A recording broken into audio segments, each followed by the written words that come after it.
Ruth, thank you. Thank you for joining me. I would be very intrigued to visit your house one day to see what it's like.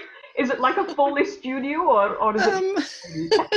Um, yes, well, I can safely say that I collect a lot of items. Some may call them junk. I call them, what do I call them? Well, props, I suppose, just very simply. But yes, Tools of the the trade. most, yeah, tools of the trade. Yes, thank you very much.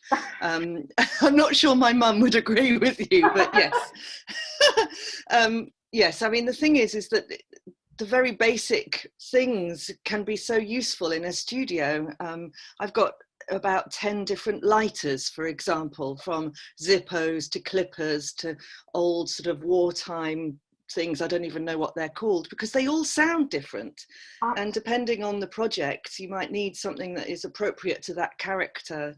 You know, you can't just use an electric lighter. That just wouldn't sound right for No, a wartime piece or something. Yeah. I think historically, when you are looking at these objects, I mean, you say, well, it could just be a bit of tat to someone, a bit of junk or whatever. But actually, you're seeing this as something, really quite specific. And I Mm. suppose for you to walk into any kind of shop, store, kids' toy shop, antique place, bric and brac, home base type place. I mean, this must be a fascinating exploration every single time. Yeah, and it gets a bit expensive as well, to be honest. Um, any excuse. But no, I actually worked on a production in Chester of A Midsummer Night's Dream, Oh, and they were really keen to use Foley to create little bits of magic for the fairies. So we had a whole session just trying out different props, and I went into a toy shop and I had a very nice time in there trying to find lots of bits and pieces that we could, that could maybe be bought for several actors that could make a nice sound for the fairies and things. incredible, really. And I mean, are you actually ever using actual instruments, musical instruments? I mean, I'm thinking more of the percussion, Mm, because I mean, there is this kind of grey area, as I mean, I could be playing a piece of music for flower pots, but mm. I'm playing it as a musician, as opposed to creating some kind of effect. But do you find yourself, actually picking up bits and pieces from the percussion world?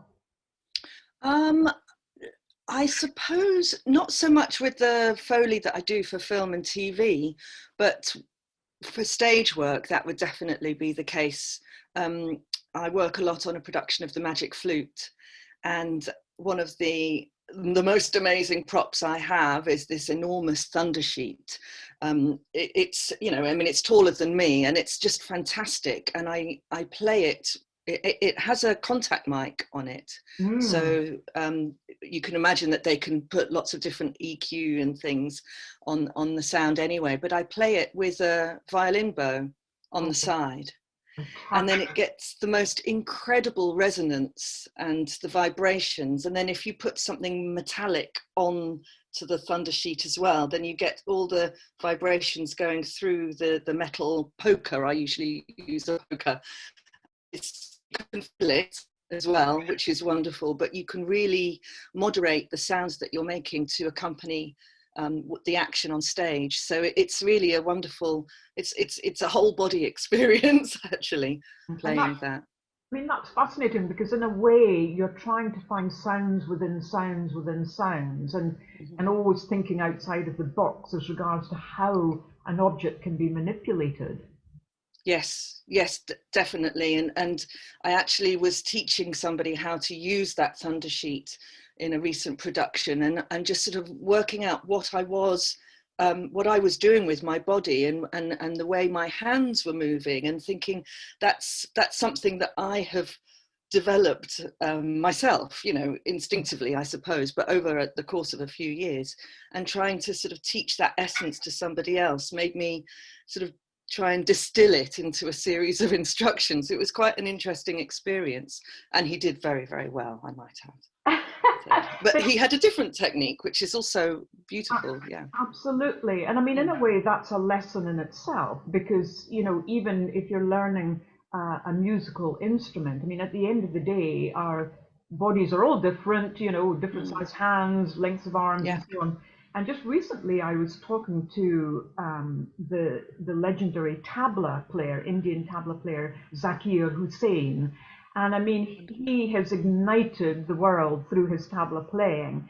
And but he was saying how, in a way, his father had just let him explore the drum as an infant in his own way, rather than distilling, well, this is, you know, how you play it, and this is what you need to do, and how you need to sit, etc., etc.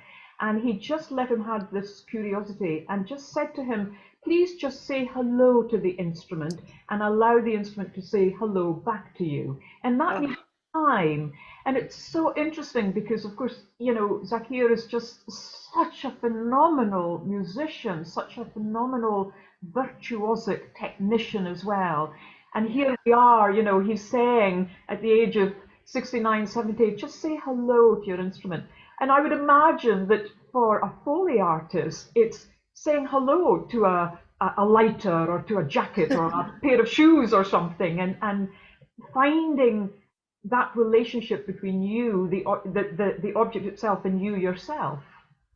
Yes, that's a really lovely way of thinking about it. And you know, you know, my hands are so intrinsic to the process, and you can, you know, I can, I've got a notebook here, and I can touch it very heavily, or I can stroke it, or I can, you know, it's touch is so important to Mm. everything that we do, really. And yes, and I joke about people calling props junk, because actually they're very special to me. They may be 50 years old, these, you know, things that are falling apart, but they're precious. Absolutely, absolutely. But I'd just like to go back to the beginning and ask, you know, how did you fall into the Foley world? I mean, what is your background? Yes, I mean, I definitely did fall into it. It's certainly not a career path I ever had in mind. I was doing dancing and theatre work, and that's where I was aiming for, but I just wasn't getting anything professional, or not much anyway. And I happened to see an advert in the stage newspaper that said dancers wanted for film work, which I assumed would be just, you know, being an extra at the back of a dance scene.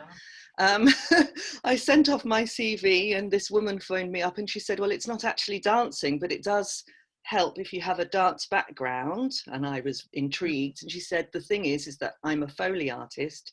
And she gave me a little description of what that meant, which was, you know, totally confusing to me. And then I basically auditioned in her house and passed the audition, which I think, if I remember rightly, was just walking in time with somebody on the television, and just to see if I could mimic the actions of an actor.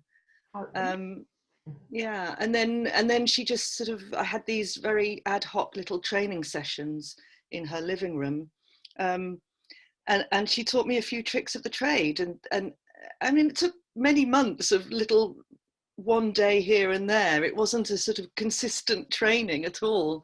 And then I went to observe a few sessions in the studios when she was working, and was allowed to add my footsteps at the back of a crowd scene on occasion. So yeah, it was a long process, and I certainly never would have imagined that I'd be doing Foley however many years later. That was mid-90s. So yeah, it's been incredible. a, yeah, it's been a very, if I look back, it just surprises me that this is where I've ended up.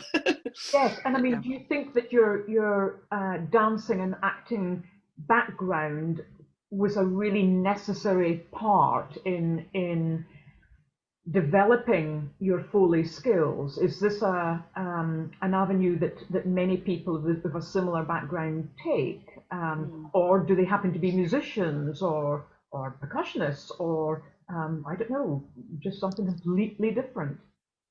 There are definitely a couple of my friends in Foley came from a dance background as well. Um, I think some people just fall into it from a slightly different angle. Maybe they have a friend or a partner in the industry.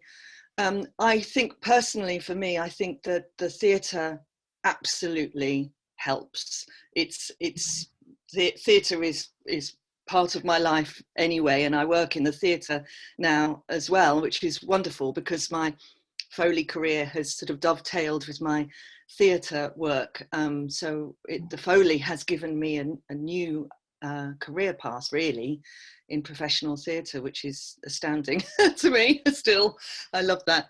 But also because film and TV, I mean, I love watching films and I love watching TV dramas, and if you're working on them, you can get into the characters and you can walk in the way that they walk, and then you're intrigued by the storyline, so you want to find out a bit more, and then you put a bit more character into the sounds that you're creating. And I think yes, I would definitely say my theatre background has been helpful, and they feed into each other.